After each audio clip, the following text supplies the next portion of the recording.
Hello there, everyone. Welcome back for another episode of Tapcaf Transmissions, the only Star Wars podcast that the hosts don't know the episode number of. I am your host, Corey. Joining me is your other host, Big J. Justin, how are you doing? Are you really liking the Big J nickname I've given you the last 2 weeks? Yeah, it's good. It's good for the ego. I feel big. I feel powerful. We I feel got like I'm some gonna emails pop out my sent pop in. filter. We got some emails sent in where people were asking questions to Corey and Big J. So Hmm. I think it's time to rebrand your channel. I think we've hit Yeah. that point. Maybe that'll be the X channel, the fourth one. You just be Big J. Big J explains. Yeah, Big J explains. The one that I've been putting my hockey stuff on. I'll just call that Big J. Oh, is that what where you've been putting it? I saw you had one on the main channel, and then I didn't see the rest. No, it was So not. It wasn't on the main channel. It wasn't on the main channel. I thought there was one video that you did put on the main channel, but whatever. Fine. No. I might have community shared it, but no. All right, No, well, unless I accidentally uploaded something. maybe I'm just bad at reading then. I mean, it's the Doge Definitely. everywhere, so. Yeah, exactly. It's almost the same logo. So. All right, well, tonight's episode is going to be dedicated to Kenobi episodes 3 and 4. We'll also have a few questions towards the end. We got a lot of emails in the last week or so after Hero's Trial. So, any other news we want to get into before we talk about Kenobi? Because we're past the hype of Celebration. So, I don't know if we mentioned, but I believe the Bad Batch got a full release. But I mean, well, release date. Release date. Sorry, yeah, I think it's September. I think that's pretty much it, though, right? Have we missed anything else? I don't think so. I think it's been a pretty quiet week, not Mhm. surprisingly, because obviously we've already got Kenobi running and we just had Celebration, so it's not really time for any new announcements. Hopefully, we'll start getting some Yeah. video game news in the next couple months, but nothing right now. Yeah, the next thing is like D23. Yeah. And they announced that they'll be showing, like, they weren't clear with what they were announcing. They said they'll be showing movies and films from Marvel, Lucasfilm, and others. So, like, Mhm. they could show one show from Lucasfilm and 9 Marvel movies. Yeah, maybe another Or Bad Batch trailer or something, but yeah, because there is another Bad Batch trailer we didn't get to see. yeah. They showed at Celebration. I'm hoping they unload some of those Celebration trailers, especially the Mando one. Seemed Yeah. really interesting. But I kind of don't think they will.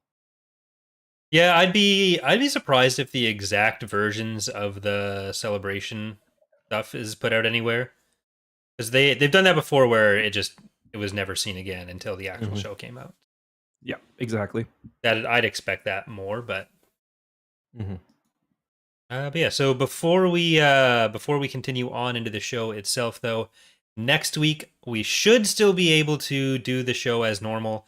There is a chance though that I won't be able to stream or record, so I'll say so on Twitter beforehand, and I'll probably message you as well, Mhm. so you don't just like show up and have no one to talk to. It's really fair. Because I will be away. I'm going to be staying at my sister's place for a week. So if I do get to do it, then there's a chance that I'll be the one with young children coming to interrupt us. I was gonna say you're gonna be on babysitting duty. That'll be fun. Yeah. I do have 2 dogs in here tonight. Usually only have one, so there's a chance that we might get some extra kind of participation this episode. Remy, you want to clap? Yeah, we get the Murphy can pretty often, but I don't think Remy's made an appearance on the podcast before. You gonna see her? She looks so scared. She looks so fat, man. You gotta lose some weight, Remy. Sorry, she does though. It's bad. No, she's part corgi. I'm not gonna fat shame her. It's in her genetics. She's part corgi. Don't fat shame anyone. How about But that's that? not concerned. You see, I do it out of like a concern for her health, though. If anything, That's what they all say, though. Yeah, that's Then they're just mean. Mhm. Yeah. So, do you want to get into any Kenobi thoughts that you had, or should we wrap up there for the week? Yeah, let's call it there.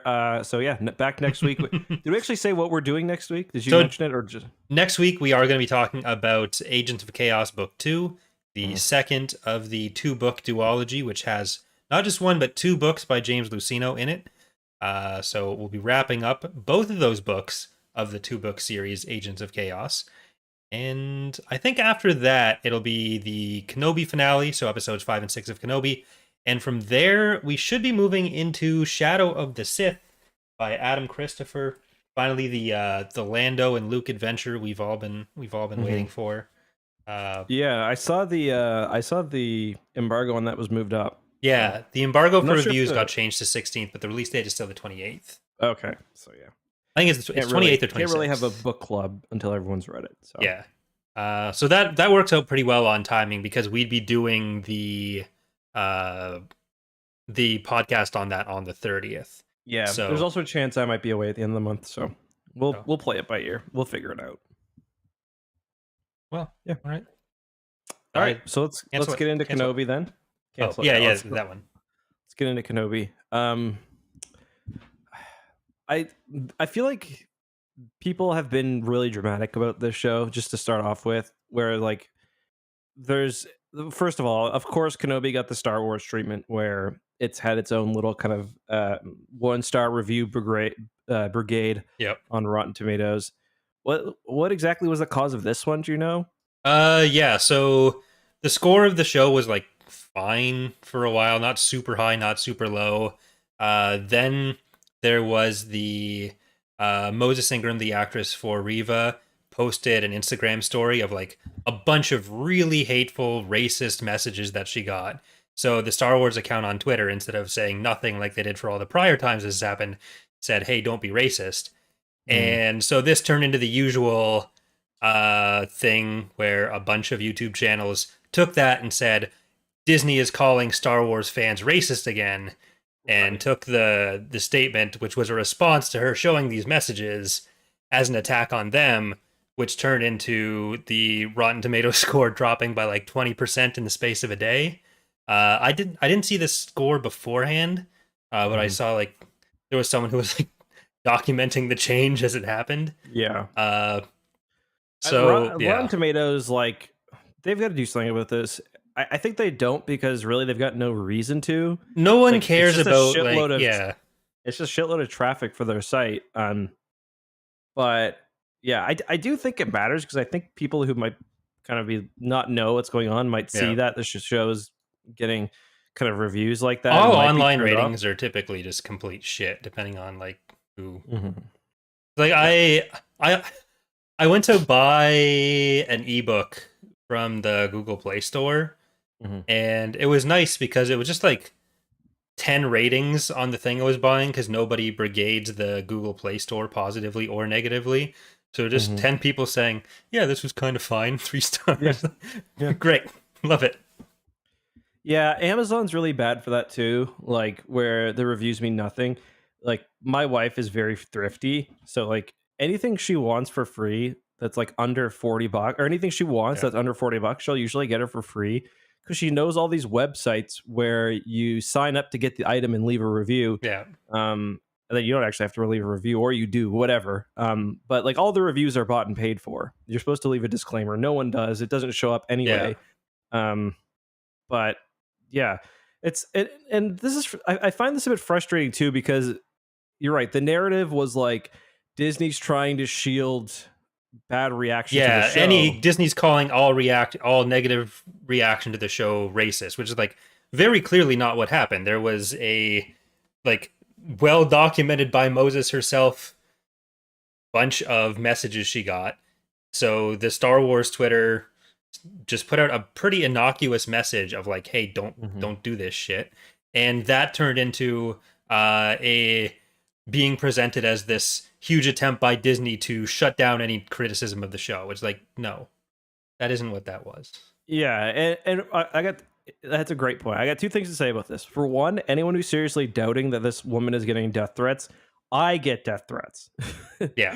And nobody watches my stuff compared to like I'm a small YouTuber compared to an actual black woman on a show. I get death threats. Not often, mind you. But I get death threats. The other thing I want to say is that I was pretty critical of her performance in episode 1, and I've actually came around on it quite a bit. I actually really like her character now, as we'll talk about.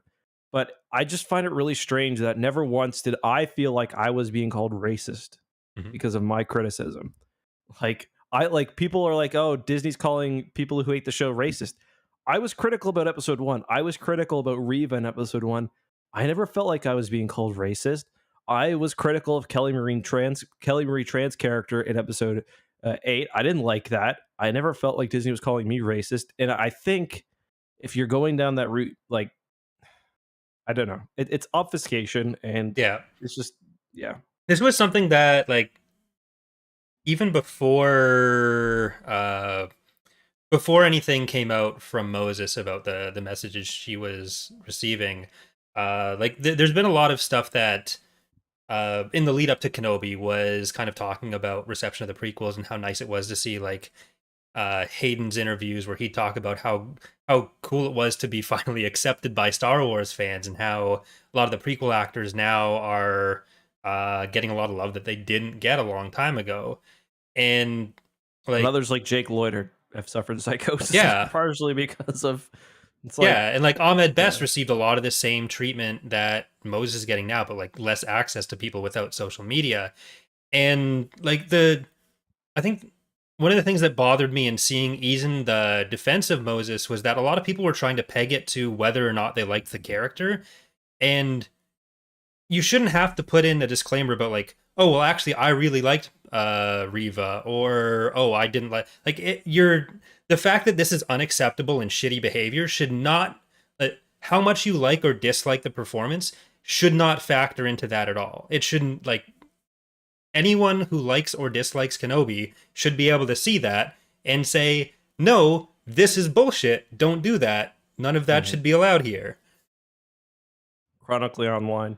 Yeah. Like that, like, and like whenever I'm thinking about these issues and like these discussions that people are having, I always put myself back in my position of what my life was like before I knew Star Wars YouTube was a thing. Mhm. Like, go back to when I was a lawyer, and I think, like, how embarrassed would I be to try to explain to one of my former colleagues what people are spending their lives talking about online?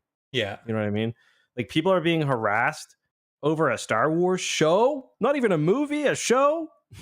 Like, it's just, and then people are harassing each other because they're saying, like, relax, it's all Yeah. right, it's not a big deal. And there's been like a lot of this lately. Like, I've seen it all. I feel like kind of some of the stuff's come to a head in both Star Wars and Halo. Like, there's a lot of places now where people, like, it's happening a lot for me in the Halo community. I think partially because people are so disgruntled. But like, once a day, I'll see a bunch of traffic coming to like me on Discord or coming to my Twitter, or like I'll get tagged in something on Reddit, and it's just because like people are screenshotting things and then coming to hate on. It's like, do something better with your time. If you ultimately are not finding fandom and being a part of a community entertaining, Yeah. just disengage. Just like, don't. Yeah. I did that after episode 8, and it was really nice. And to be honest, if I didn't have to do this for a job, I would probably go back. Like, I have my own personal Twitter account, and I looked the other day to see how many people I followed that like I interact with daily now, and the only person I followed from the Star Wars community was the Star Wars accountant Mark Hamill. And I would recommend that a lot of you do that. Like, don't spend too much time in the juices. Yeah. Gross juices. Yeah, I got a so this week I did just a lore video on one of the Grand Admirals, and for the end frame, there was a point where I was talking about Palpatine's death, and because like there's how many times can you just show a picture of Palpatine? I turned it into like a shitty clickbait thumbnail where I just took the picture of him going down the shaft and put in like a red arrow pointing to him saying, "You'll never guess who fell down the shaft," or whatever, and then Civil War at Lucasfilm question mark. And I got very angry comments about it, about how is like some fence sitter who pretends uh to not want to weigh in on Legends versus canon, not want to take a side, but now I'm making these jokes at people's expense. It's like, oh, so what you're seeing is the idea that I think like I can enjoy both Legends and canon in different places and have a as being just not distinct from the fact that I think whether you like things or not, you just shouldn't be harassing authors or being. Yeah. Oh, I really Yeah, dislike that part of being online. yeah. So I think Discord is one of the worst things ever created. um, I mean, I'm kind of joking, but like Discord and Reddit have, in my opinion, the two consistently worst communities. And I wasn't going to talk about this, but the Star Wars leaks Discord is one that's really, really bad. And it's kind of like surprising because a lot of people think that a lot of the Star Wars toxicity comes from the overly negative people, and to be true, it does. Like a lot of, everyone knows that, like we were just talking about it, harassment and whatever. But I've been getting a lot from both Halo and Star Wars, kind of about the over positive, like the people who don't like that I'm not positive enough about it. And everyone, well, a lot of you probably know that. I think it was like last January, Star Wars Theory and I had a bit of a disagreement about something online. It, at the end of the day, it was kind of something. It was just stupid. But I was on the Star Wars leak subreddit looking for something, and the people on there were essentially doxing Theory and talking about some really shitty, like just talking about things in his personal life.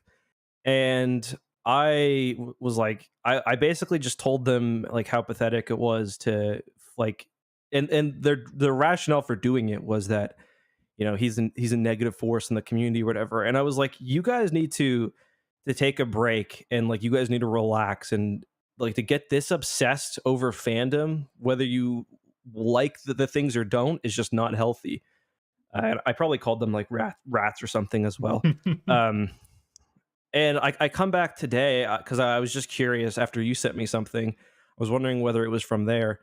And it's just like, it's just No. gotten worse and worse and worse. And like, people just, everyone thinks it's kind of like you sent me a thing today about how people are shills and how some people are accused of being shills. It's like, So we're all just just, to clarify, I what I sent was a screenshot of someone calling people shills. I wasn't yeah. sending a Sorry. tirade to Justin about how I think people are.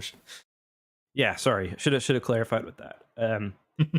So it's just like, we're just people like, and content creators, like we're more visible, but this is happening to everyone who's like spends too much time online like we do. um it's like, I like some things, I don't like other things. Corey likes some things, Star Wars Theory likes some things. Yes, obviously sometimes people come at things with like ulterior motives, but like just relax. Like if you're spending time thinking about like these communities and stuff this much every day that you are going on and being ratty about someone, like you need to like I say this genuinely, you need to stop and evaluate your mental health, and how you're spending your time and like the energy you're putting into the world. Mhm. Yeah. Right, Kenobi. Yeah, Kenobi fucking sucks, and they hired too many minorities. No, I'm just My joking. God. No, I'm joking.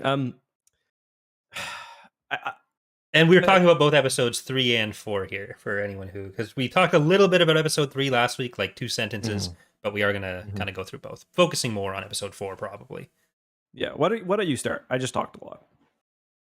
Uh, yeah. So like on the whole, I've been enjoying the show probably more than I expected to. I was kind of like middling on it as a concept, Mhm, but like I think the thing that I mostly come to Star Wars for, so I kind of have almost the two opposite extremes that I care about. Whereas Star Wars is like this big universe, and also Star Wars as the character interactions, mhm. which mean like the middle ground that I care less about is the specific plot of what's going on. So Yes. there's been a lot of the just the exploration of Obi-Wan and Leia as characters, and now getting into more of like Riva and the character motivations there that I've really liked. And that was something that I wasn't sure what I'd kind of get coming into the show. Mhm, Uh, but there is like at least one thing in every episode that kind of feels either a little fan filmy on the production side, or a line that mhm. just like kind of is jarring, and Yep. it's not enough to like ruin it for me, but it does just kind of to stop me in the middle of a scene and be like, oh, okay, what's going on here? Yeah, no, I agree completely. And I also will say Kenobi was probably the very, very bottom for me in terms of shows I was excited Mhm. for. Not because I don't like the character. I mean, I love the character and I love Revenge of the Sith. It's just with the Mandalorian and Andor, even you've Yeah. got so much freedom to tell stories. With Kenobi, you're kind of limited. Um, and yeah, I really like the story beats. I like the overall kind of themes. I like the idea, but for me, the execution has been lacking, and the show just to me is feeling like a little bit rushed.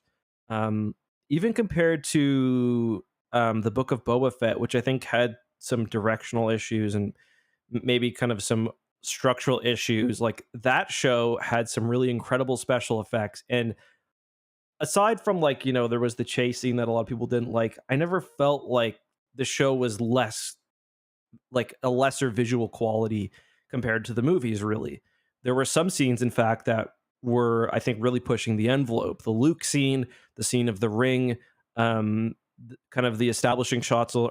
around Mos Espa were really impressive. And Kenobi, on the other hand, has had a lot of shots where I agree, it just feels like the show either had to undergo some reshoots or didn't have enough time or didn't have the budget allocated to it. Um, and a lot of people have pointed out the Vader scene on Mustafar felt a bit weird. I agree. Some of the lightsaber fights in the dark have felt pretty bad. Um, and the snow speeder scene, I think, was pretty egregiously bad in episode 4. I say egregiously bad. It's still pretty much visual effects wise, it's pretty much better than most things you'd see on TV. But I actually there's a thought very high bar. the hangar and ship stuff was all like pretty decent actually. Oh, really? Okay. Like my issues visually with the show, with this episode in particular, which is so dark. Like it's Yeah. always so dark. The some of the prior episodes when they're outside have been better, but I thought the base was cool overall. But like when I was Mhm. even just like going through afterwards, trying to get like a shot without any super massive Yeah. spoilers, but kind of hinting at stuff Same. for the thumbnail, where it's It's just been like it's hard. so dark.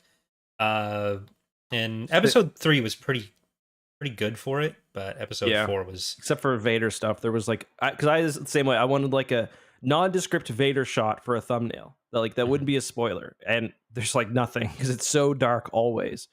I wanted Um. the Obi-Wan reaction near some of the tanks without showing what's in the Hmm. tanks. Hmm. But and I think I got a decent one for it, but like he does kind of blur into the background. I know they're probably going for something that's like darker thematically for the episode, but it's just something that a lot of media does Hmm. where everything is really grimdark now. And part of it is that like it's easier to get away with special effects in the dark. It's part of the Yes. reason I think that a lot of the dinosaurs in Jurassic Park end up holding up as well as they do. Like Hmm. it's kind of too dark when they're attacking to see a lot of stuff. Yep. But but yeah. No, I agree. But for me, there's also been like kind of some bigger, like I don't know if it's direction or kind of writing or scripting issues with the show. Um, and some of it, if it were just one or two issues, I don't think it would matter. Like Riva kind of just showing up at the end of the tunnel is a bit weird. But like where for the Vader fight, for example, the choreography, not of the individual fight scenes, which were fine, but the fact that it's a lot of like just Obi-Wan kind of slinking away and then being attacked again and slinking away and being attacked again.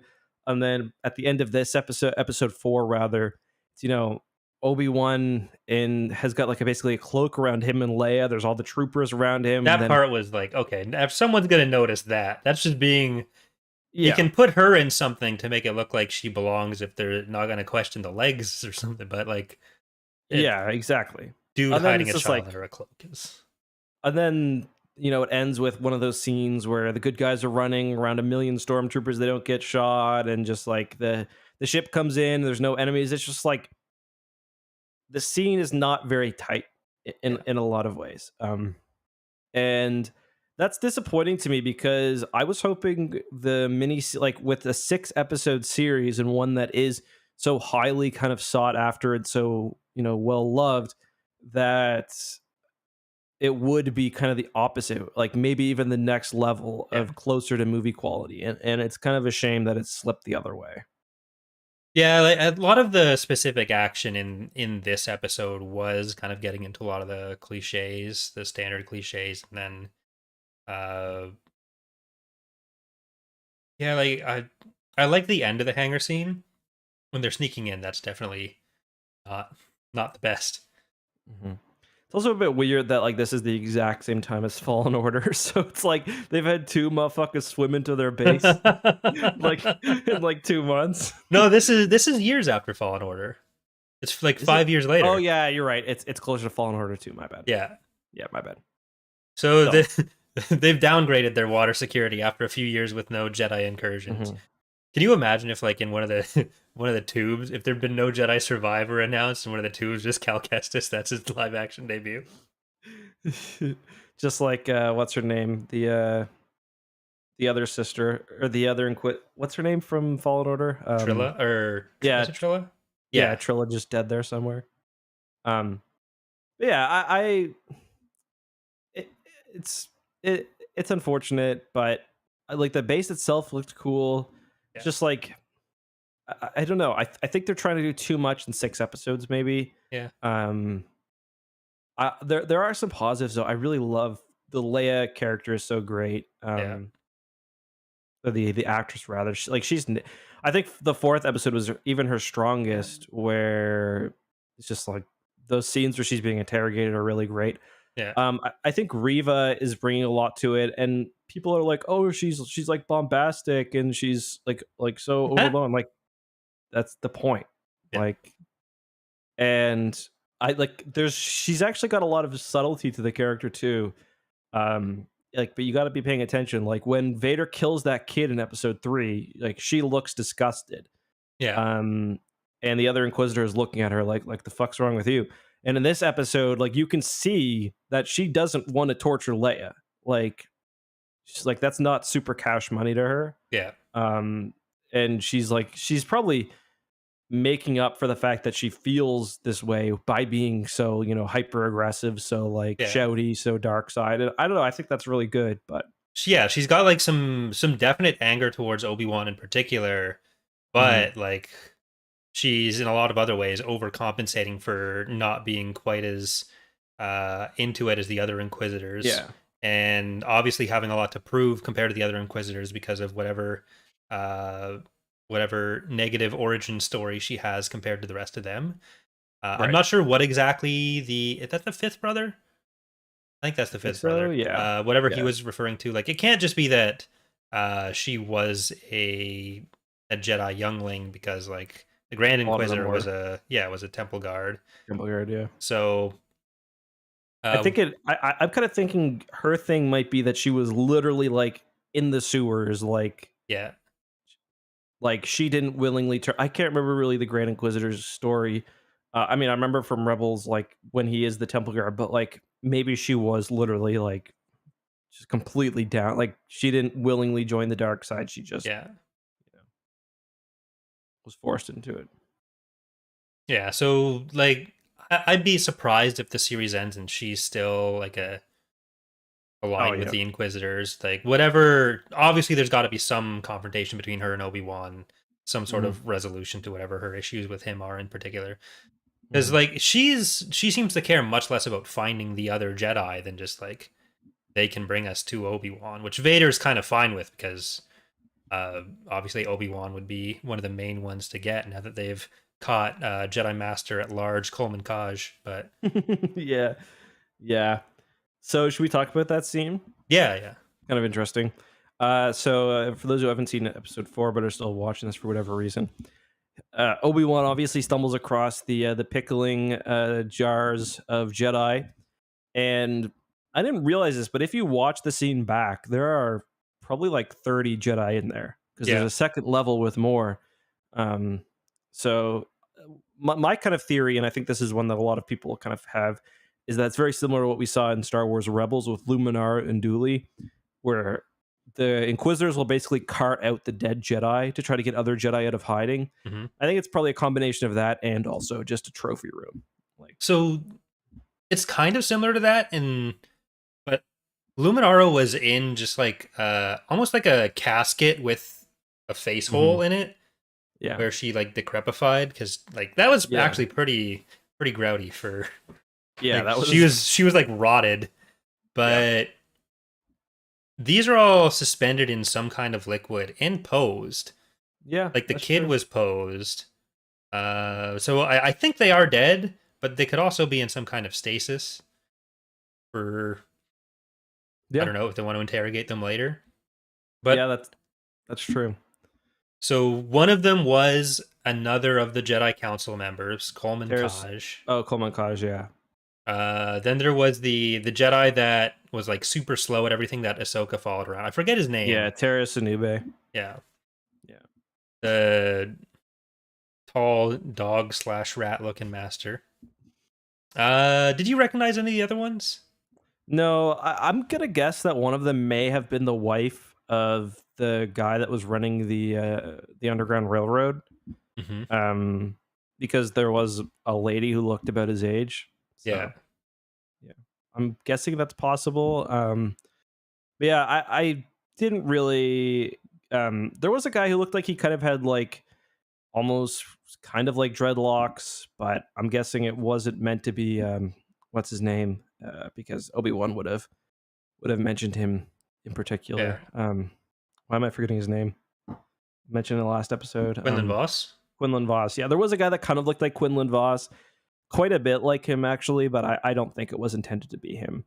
I was originally thinking Quinlan would show up in this show, but after it wasn't like they didn't show the scene of Obi-Wan reading the name in the opening credits. I was like, if you see,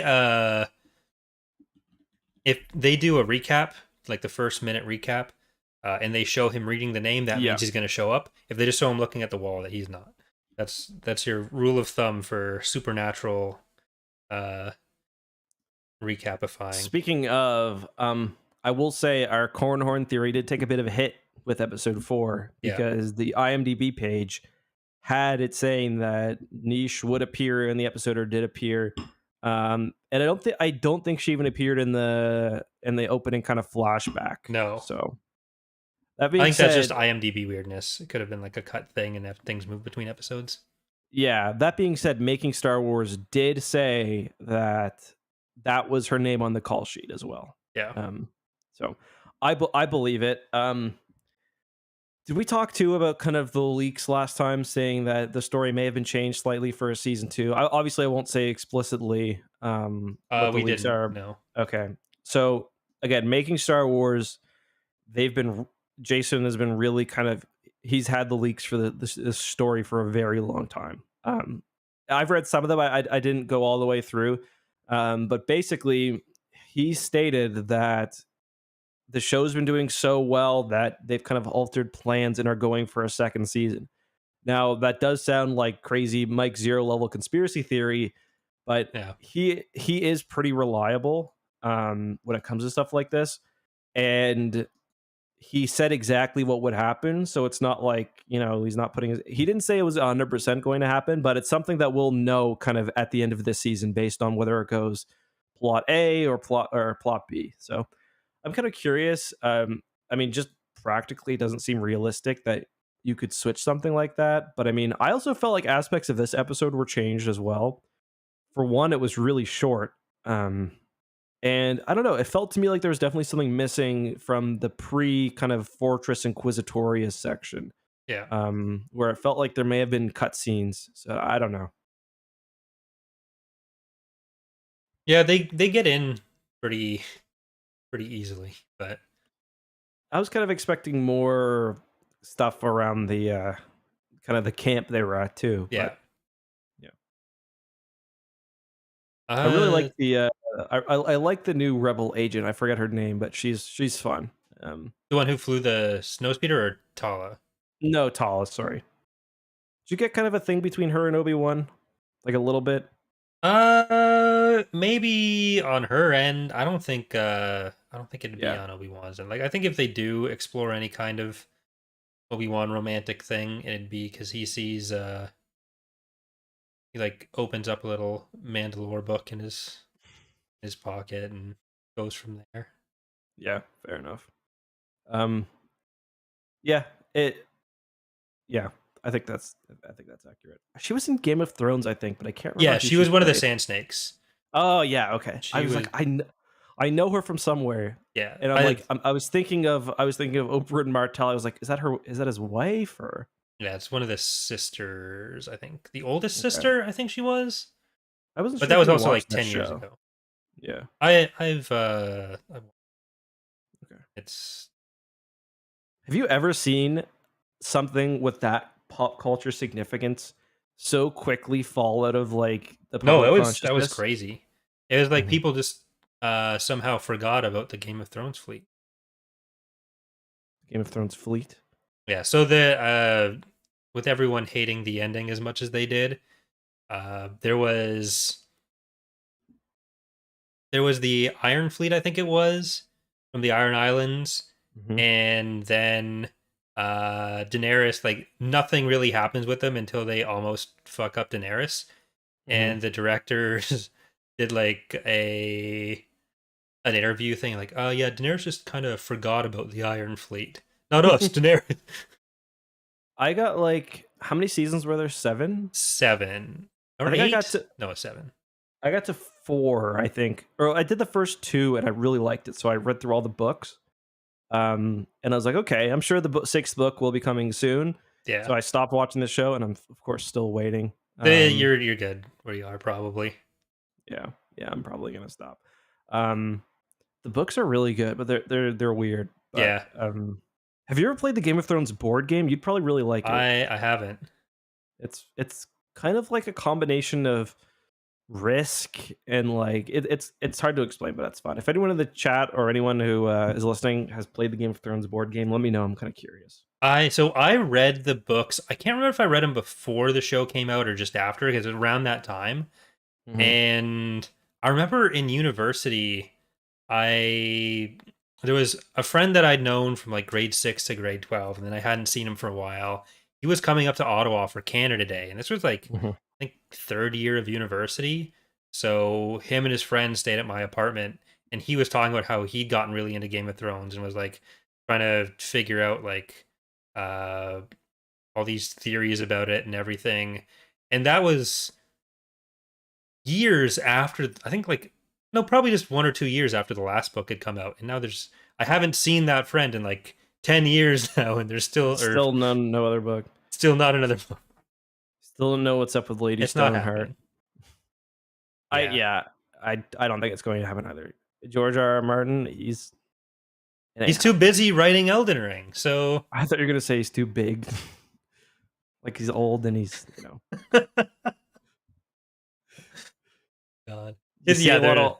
You ever hear? You see a lot of old people. You see a lot of. Never mind. I'm gonna stop. But he anyway. used to act uh like 5 or 6 years ago when he was continually still saying, "Oh yeah, the end of this year, early next year." It's like the Charlie Fallen Order video.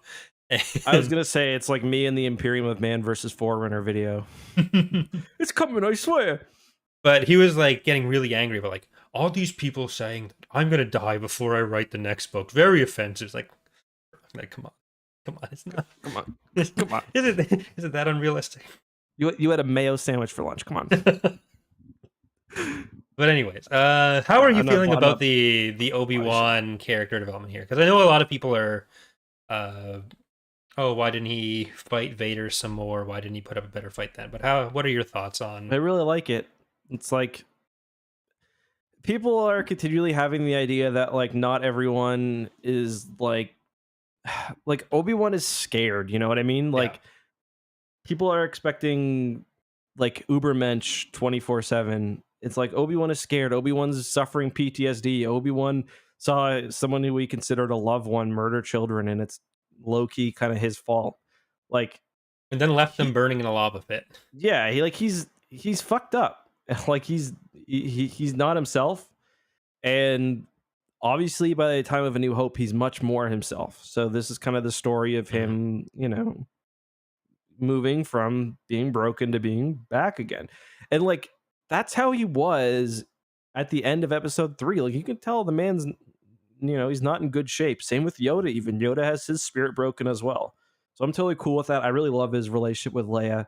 I like when he talks about how he says she's like, "Are you my father?" And he's like, "No," but I wish I could say I was. That was a really Yeah. good moment. And I like when they're holding hands at the end of this one.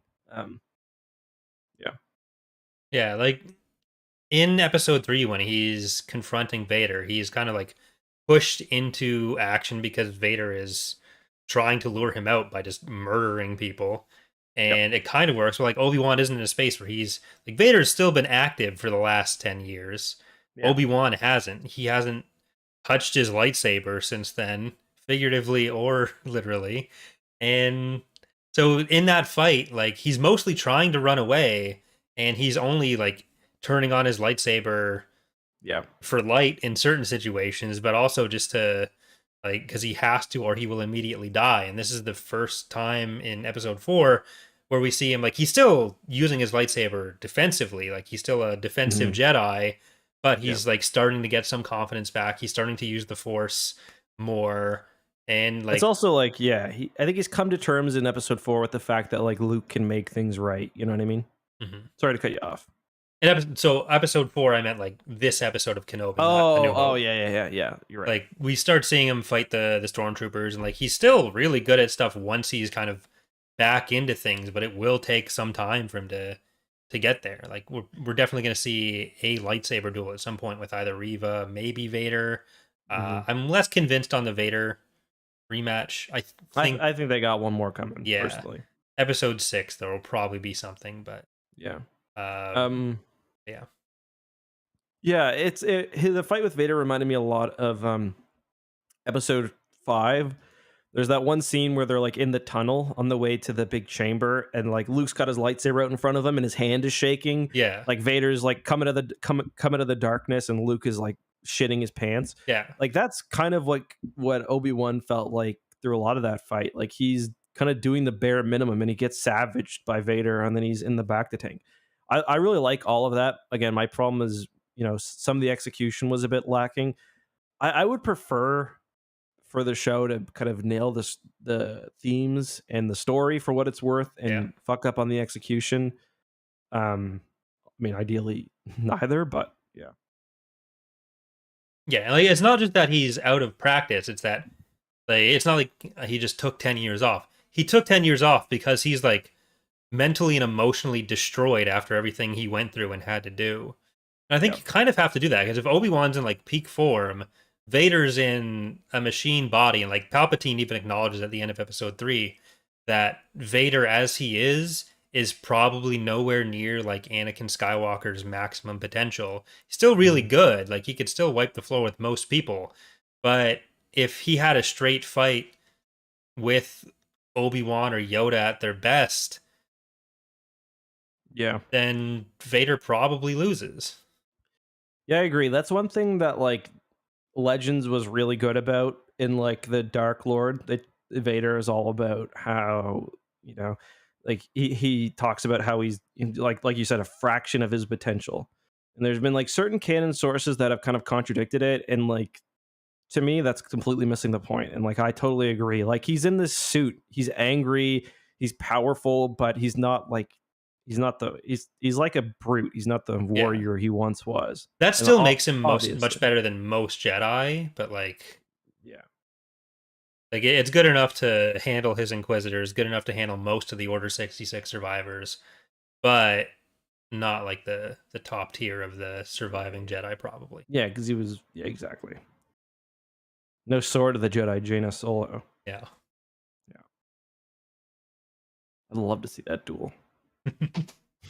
Between Vader and Jaina, Yeah, wouldn't Vader just be worse than Cadus at that point? Titus? I don't know. Anthony I Kiedis? I don't know because maybe like Luke's Jedi training was just not as maybe there was so much like institutional knowledge lost that the Jedi were just of lesser caliber. Yeah. So if we've got Flea in already, can we get Anthony Kiedis as Darth Cadus I was thinking and we'd get get a him in Red Hot Chili as Pepper? like burned Anakin. Like throw But then him what are we in going to use Hayden for? standing in the desert Anakin. Okay. We got to be getting a flashback at some point, right? Like, I don't know. you think they'd hire Hayden to not actually have his face in it other than that one scene? Like, I mean, yeah, it is his face when he's in when he's in the Vader makeup. But he's I think you would. okay. Like, I think if they're saying, "Oh, we're gonna have a series where Vader features heavily in it," and they don't get Hayden, I think most people's reaction would still be like, even if they're not going to show him, "Oh, you should have asked Hayden to do this." And I That's think fair. Hayden's reaction probably would have been, "Oh, that would have been cool to do." So I think either way, whether it's a bigger role, whether there's flashbacks or not, I think you still go with Hayden. So I was told by somebody who worked on Kenobi a long time ago, that the reason why Hayden Christensen wasn't in the Rise of Skywalker was because he basically had a contract with Lucasfilm for a certain amount of like production time, and it was one movie or 3 TV shows, and they ended up going the 3 TV show route.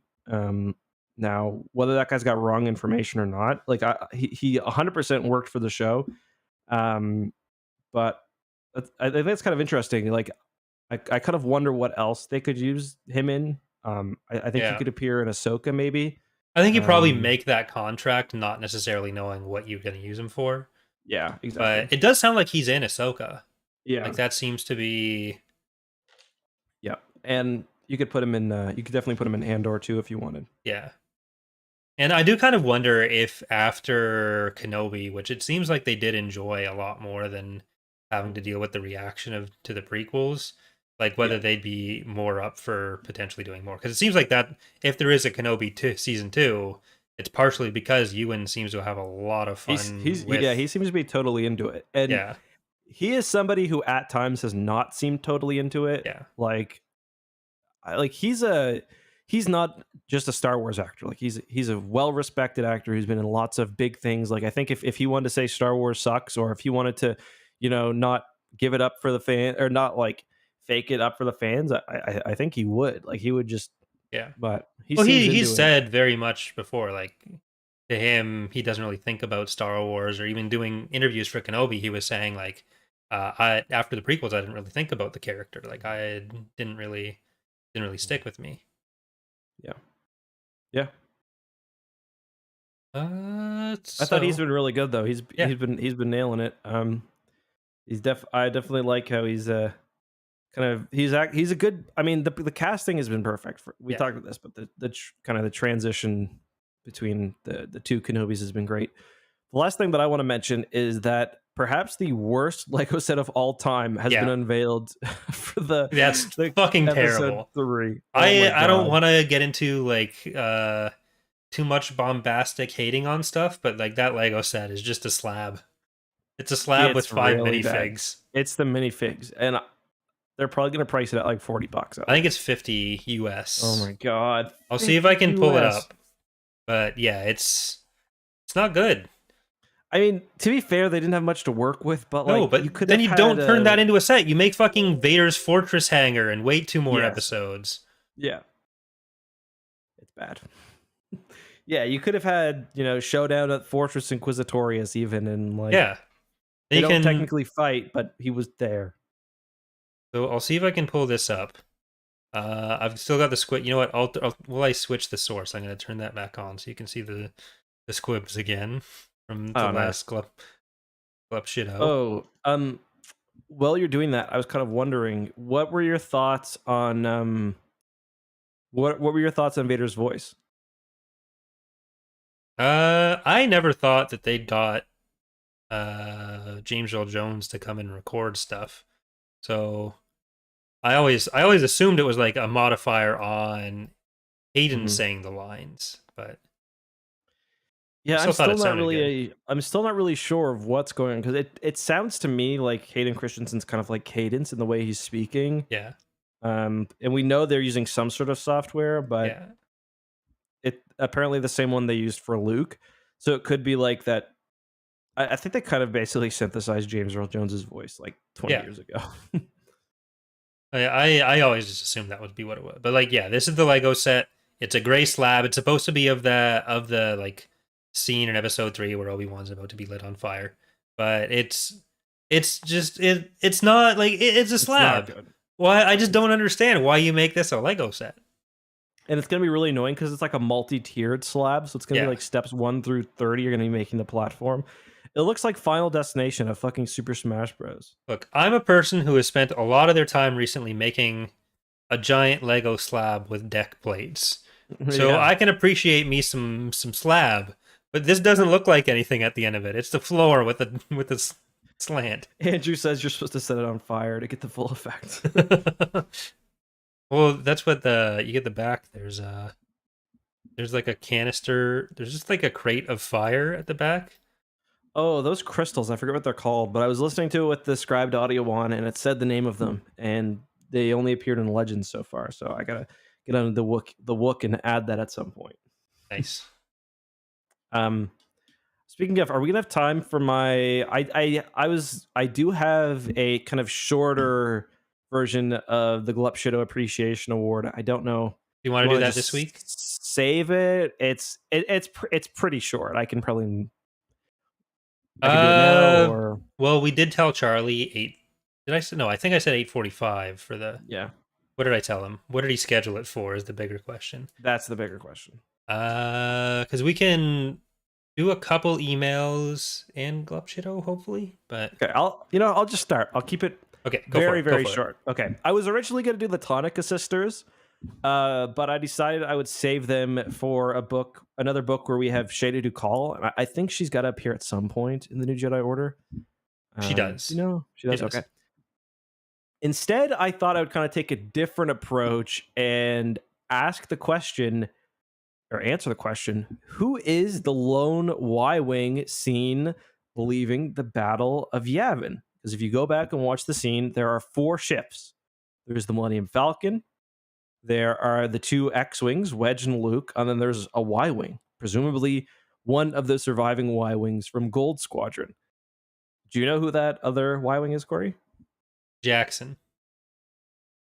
Good guess. If anyone in the chat knows, you can guess, but there's actually a different answer depending on Legends or canon. So in canon, the character is Evan Verlaine, who is kind of featured in some of the other things. I think most notably, she was in the Mon Cala comic arc, I believe, where they're liberating Mon Cala. But in Star Wars Legends, it's actually Kian Farlander, who I think we'll see a bit. I think we've already seen him once in the New Jedi Order, but General Farlander at this point.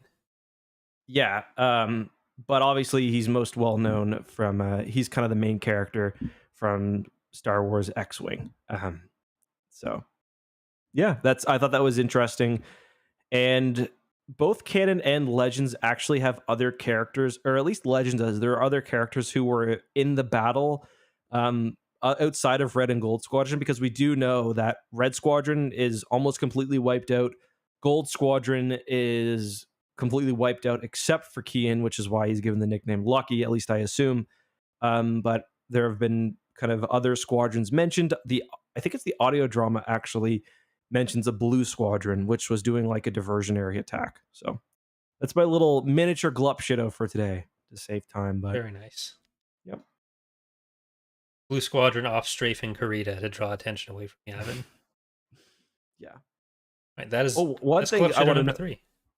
Yeah, another cool thing I noticed when doing, well, I noticed this a while ago and I made a video on it, but I was reminded of it when doing research. There's a scene in Rogue One where you can see a Star Destroyer parked inside the Death Star. Yeah. It's pretty cool. It's good parking there. Low rates. Mm-hmm. Well, like, thank you, Justin, for the Glup Shido of the week. You're welcome. All right. So yeah, like I said, we have quite a few emails for this week, so we won't be able to get to all of them. But let's start with Jacob, who says, something I've noticed in Disney Star Wars is the disappointing aliens. It seems like Kenobi and Mando, every alien species is just a human face painted a different color with minor prosthetics. I always compare to the prequel aliens, or prequels where, while humans were the most prominent, the designs were amazing and so numerous it felt much more alien and otherworldly. Not trying to crap on Disney too much here, but I think Lucas' Star Wars had a much stronger world and made them feel much more believable and alien. So what do you think there? I don't think I agree with that necessarily. Mm-hmm. I think alien design peaked in A New Hope and has never quite been there. But I think for one, the humanoid aliens are more numerous and look better than they ever have. Yeah.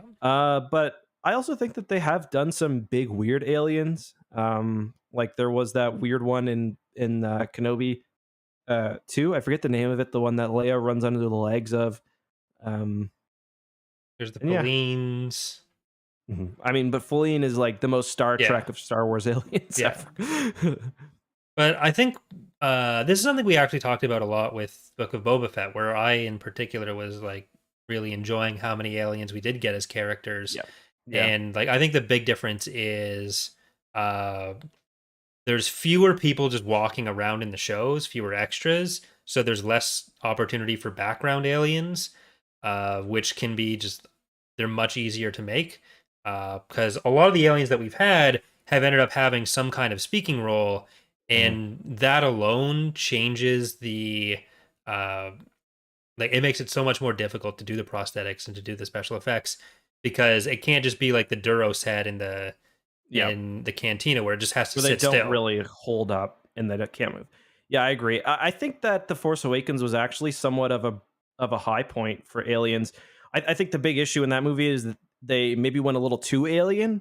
Where Yeah. it would have been nice to have a bit more kind of like some familiar species, even just 2 or 3 familiar species to ground us in the universe.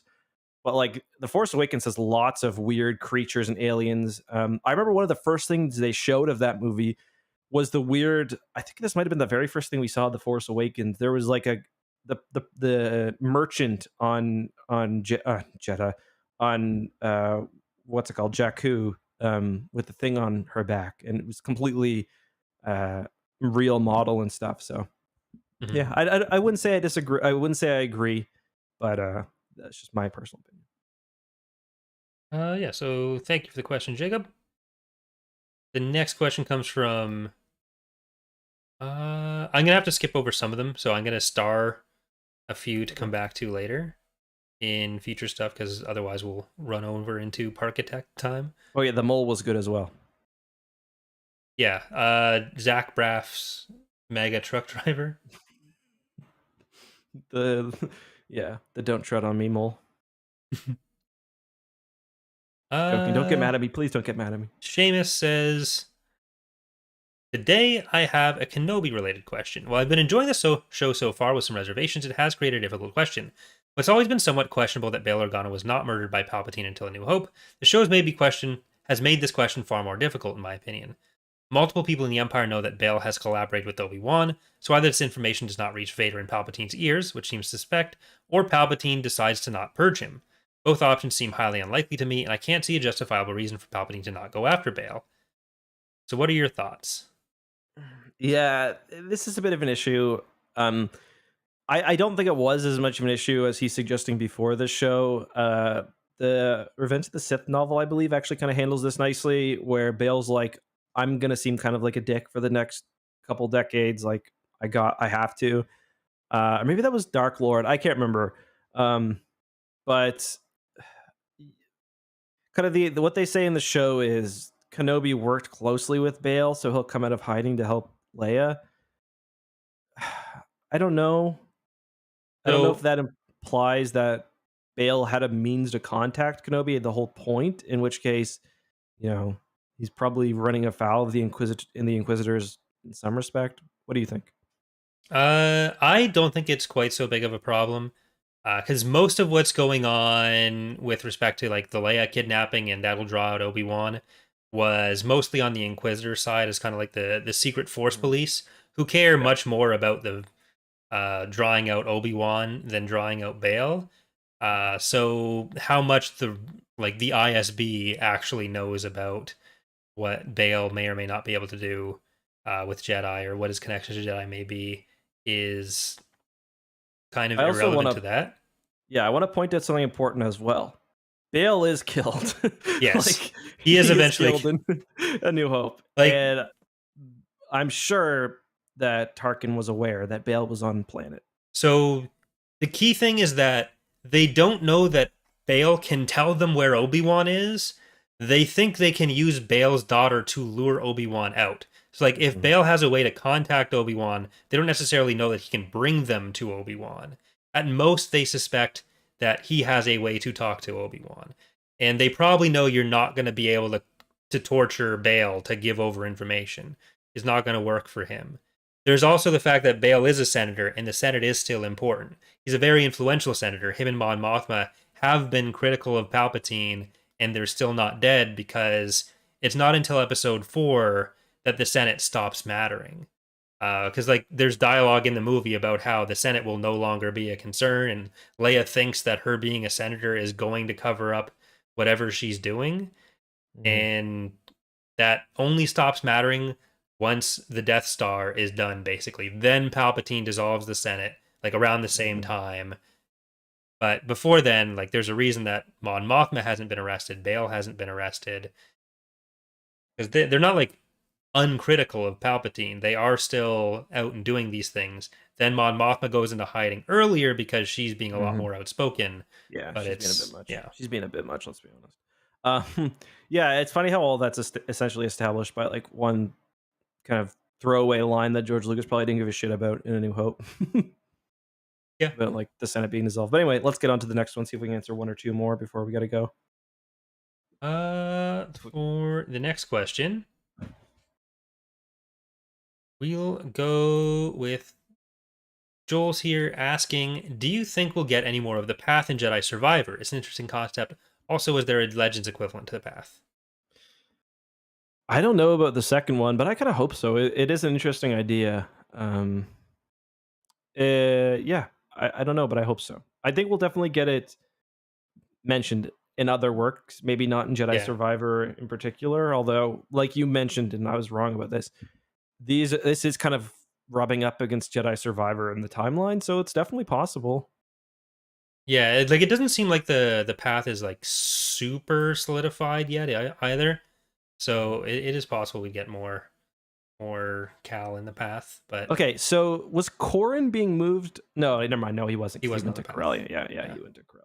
As for Legends, we don't get one during the Empire that I'm aware of, any kind of like network like that.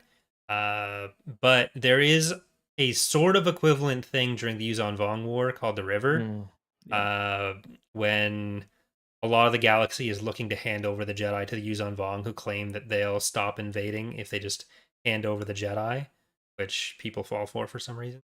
Yeah. Yeah, there's sort of another one during the kind of the legacy era too, isn't there? Where they kind of go into hiding. Um, Yeah. yeah. But With anyway, like let's. the Alliance and Exile stuff. Are they on Ossus? I can't remember where they go, but anyway. Best place to hide is ancient Jedi planets. Yeah, so for our next one, we'll go to Aaron, who asks, "How did Jedi not get force lifted? How do the Jedi prevent their opponents from picking them up or choking them like Vader did to Obi-Wan?" They make a shield. Next question. Wizard did it. Yeah. No, they do. We talked about this before. They essentially put up a force shield to stop each other from turning off each other's lightsaber or choking each other or pushing each other. But Vader is just so much more kind of focused and angry and powerful at that point that he just breaks through Obi-Wan's. I think they cover that in Bane It also takes mostly. some time away from focusing on doing the lightsaber fighting. Yeah. So if you're gonna go for that, you kind of gotta really commit to it, or else you're kind of screwed. That's what they talk about in Bane, where like you kind of got to learn your lightsaber fighting, so it's automatic, so you can focus on force stuff. Bane also thinks it's an RPG, so it Yeah, doesn't necessarily apply everywhere. I feel like don't they mention that in the Young Jedi Knights too somewhere? But yeah, anyway, let's Maybe. continue.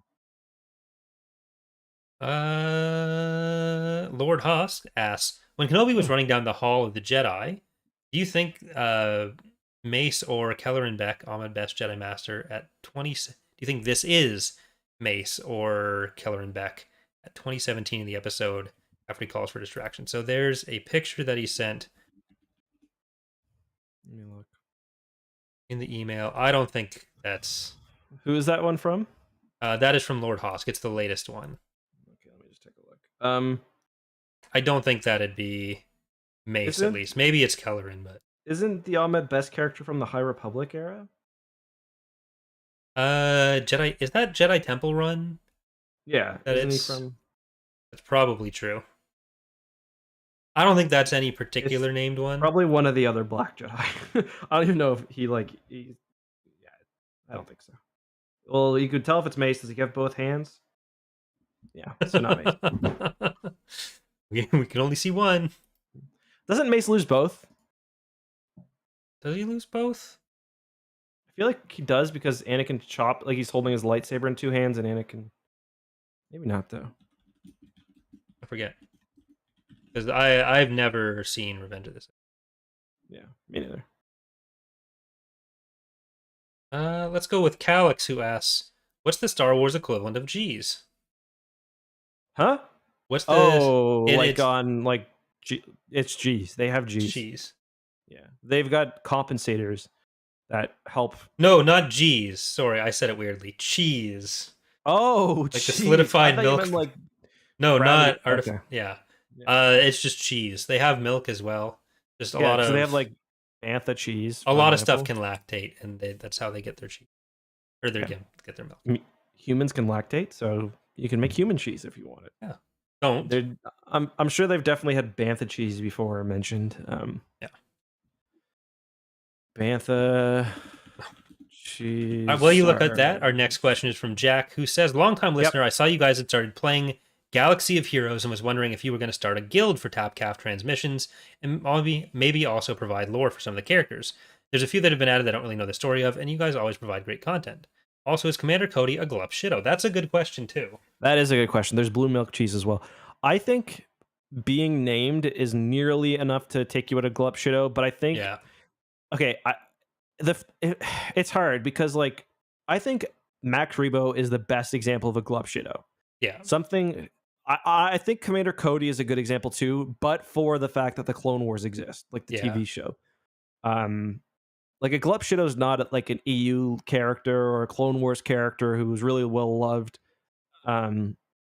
It's like a character who's like an average fan could watch a movie and not even notice.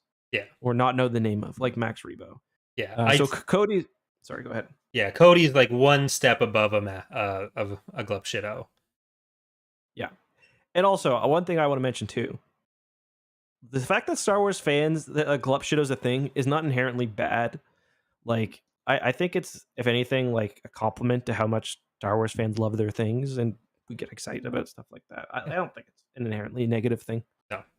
As for a guild, we have no plans to start a guild right now. If people want to like put one together, then maybe we could. If it's sick though, it's got to be sick. So here's the thing: Justin's not going to join it because he's looking for a bunch of like a whole whale pod to join, not just any guild. So he's looking for a bunch of like big spenders to carry him, and he just wouldn't join the Tapcaf one. Because no, I would if it had a galactic power high enough. Okay, so listeners, you've got to earn Justin's love by grinding in Galaxy of Heroes. Yeah. I don't know how much I'm going to play, and I don't want to have a reason to play it too much, so I probably wouldn't want to set it up myself. Fair. Yeah, like, I wouldn't want to. I also don't know how to, so like. Yeah, there's that factor as well. Yeah, it'd end up like I think. Did we start a Tor guild? No, that must have been Golan Bane and me. But yeah, Tor was a fun experience. Tor was a fun experience because I had like 30 people following me around and giving me mounts and stuff. Yeah. But I just don't like the game. Which is kind of important if you're going to spend time playing it. Yeah. Has Charlie been joining you, by the way, to play it? Yeah, he joined on yesterday's, and then when I come back, he's going to be a regular fixture of Tor. Nice. We've replaced you with Slevered. That's okay. All right, we have good person. A couple other questions that we'll probably answer with next week's episode about Agents of Chaos, Jedi Eclipse. I think it's called Jedi Eclipse. Yeah, I think you're right. All the NJO stuff that has like there was no trial in the last book. What the fuck? Yeah, you were getting your legal chops already, looking for a sequel to the Corrin trial and Krytos trap or Tycho. Well, it could have even been. Yeah, Tycho. It could have even been Corrin this time. That's what I was thinking. But at least a trial of public opinion. I can't tell anymore if this is just a joke or if you were legitimately expecting a trial. No, I wasn't actually expecting a trial, but I thought there might kind of be more focus on Corrin's, like, people not liking Corrin. I have bad news for you. Corrin is basically gone until Anakin's almost dead. Actually, no, I think that's a lie. Edge of Well, no, victory. I He's an edge know of he's, victory.